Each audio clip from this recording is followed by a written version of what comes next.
for God's sake, don't touch it. Dad, what's wrong with the telly?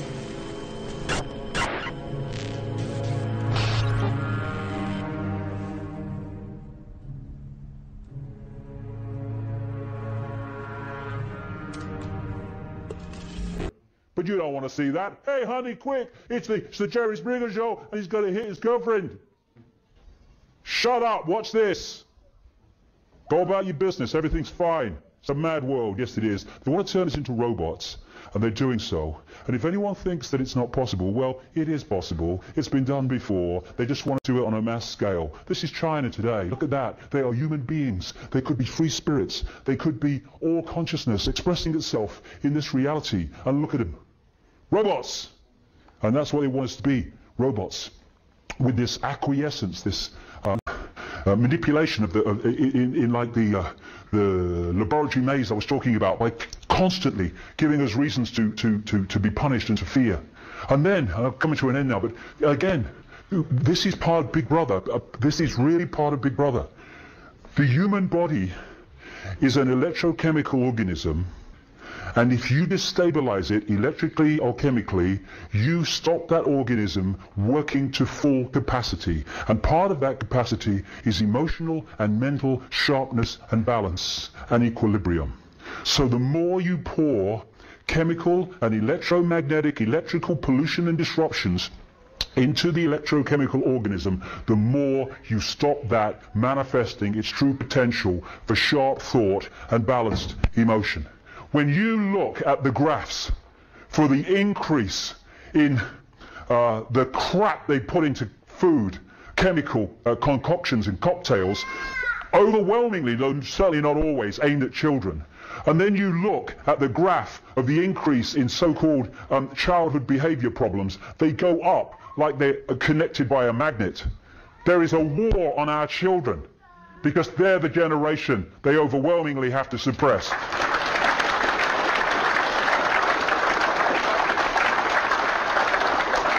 Aspartame is a sugar substitute. Have a look at this if you haven't come across it. It's in virtually everything now.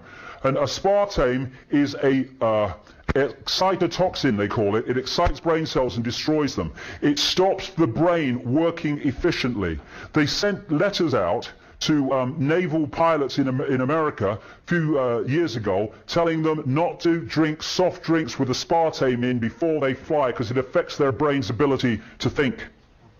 And sharp. And who brought aspartame into existence? Donald Rumsfeld. He was head of Searle Pharmaceuticals. They couldn't get aspartame through the Food and Drug Administration checks in America to become part of, the food that we eat and drink. And so they appointed him because he was close friends with the Reagan-Bush administration, and the Reagan-Bush administration changed the head of the Food and Drug Administration when he came in, and suddenly the checks were forgotten and aspartame came out.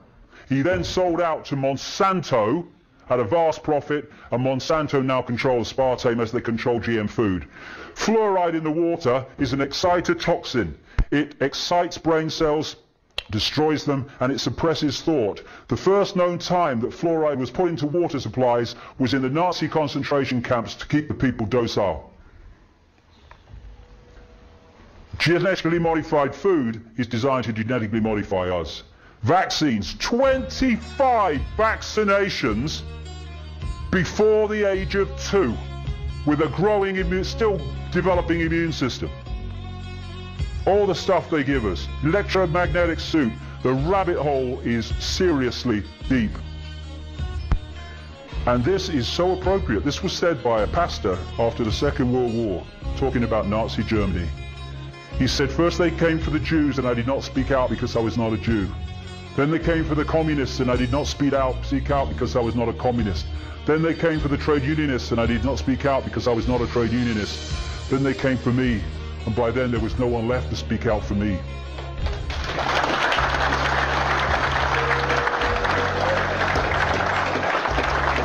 And what they're doing is picking off different sections of society, and the other sections are saying, well, it doesn't affect me, not my problem. And eventually, enough sections are picked off for those that were looking the other way to be picked off also. That's how it is. Divide and rule. Not my problem. when it is our problem. Injustice anywhere is a threat to justice everywhere. Martin Luther King. Absolutely it is. And what we need to do is stop making excuses.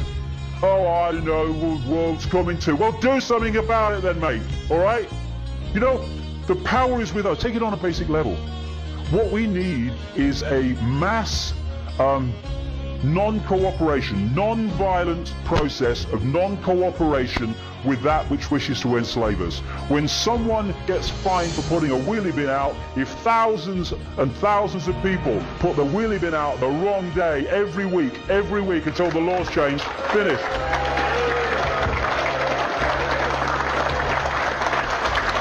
Injustice anywhere is injustice everywhere, potentially, because next time it's going to be us. And it's a house of cards, this. It's held together. The power that is used to enslave us is the power we give to the enslavers every day. They don't have power, they have our power. We give it to them. It's time to take it back. And by that, it means unity. So we might have a different religion or no religion. So we might be a Jew or a Muslim or a Christian, or might be black or white or sky blue, bloody pink. This is not a big brother global agenda to enslave Jewish people or to enslave Islamic people or to enslave white people middle class.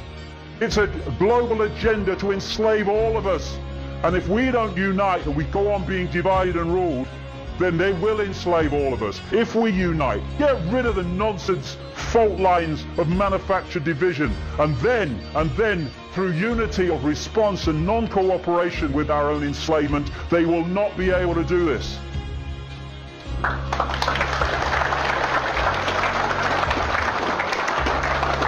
The key is to free our minds.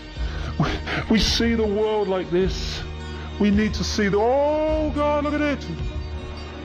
Free our minds. Einstein said, you cannot solve problems with the same level of consciousness that created them. And that's what we do. We have a political consciousness which comes in under a Labour name or a Republican name, and then they're replaced by the same political consciousness called Conservatives or Democrats. And nothing changes because the same level of consciousness that created the problem has come in to carry on creating the problems. We've got to go to another level of consciousness beyond this nonsense, beyond this playpen. As Gandhi said, you must be the change you want to see in the world. We are the world. What else has created the world that we are looking at? We have, or we've allowed it to be created on our in our name. There is no path to peace. Peace is the path. We've got to stop fighting each other before we divided and ruled into total enslavement.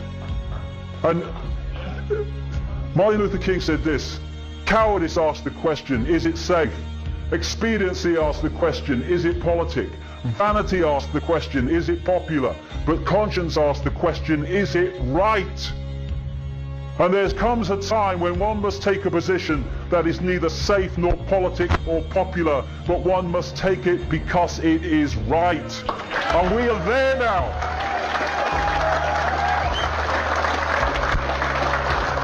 You know,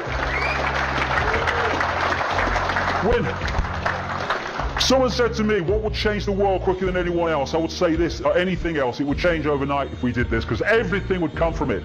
If we stopped making decisions about our actions based on what is right for us in the moment and started doing what we knew to be right by conscience and justice, this world would transform.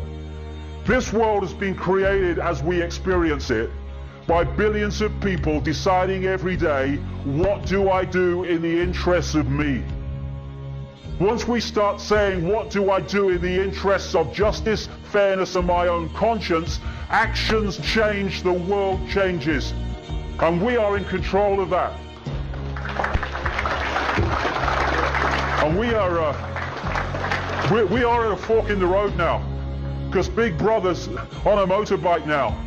This is not the totalitarian tiptoe anymore, this is the totalitarian sprint. And we have one last chance to open our eyes, open our minds, and start getting involved in doing something about this. Because, you know, there's going to come a time, and it ain't too long from now, when we're going to have to look our children in the face, in the eyes, and we're going to have to answer the question without blinking and without averting them. What were you doing, Daddy, Mummy, Granddad, Grandma, when the fascist state came in that now controls every facet of our lives, including our thoughts? What were you doing when it came in? Now, for what, all my ills and all the rest of it, I won't have to blink. How many other people will be trying to look the other way? We have a chance now, still, not to be in that position. Because I'm 56, what have I got left? 10 years, 20 years, a bit longer maybe? The young people today, the kids today, the grandkids today, they're going to have to live their entire life in what these madmen want to introduce and are in the process of doing so fast. We owe it to them, if not to ourselves, not to leave them the design that these people have been working towards for so long. We need to get involved. And if we do in a united way, the power they're using to enslave us will be gone.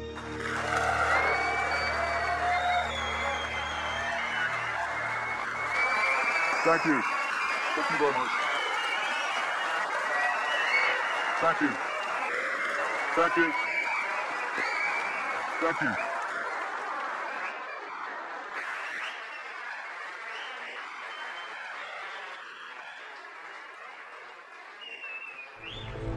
Enemy is approaching fast. Requesting orders. General, what should we do? There's no response from command. Or from party leader Greedy. Stand down!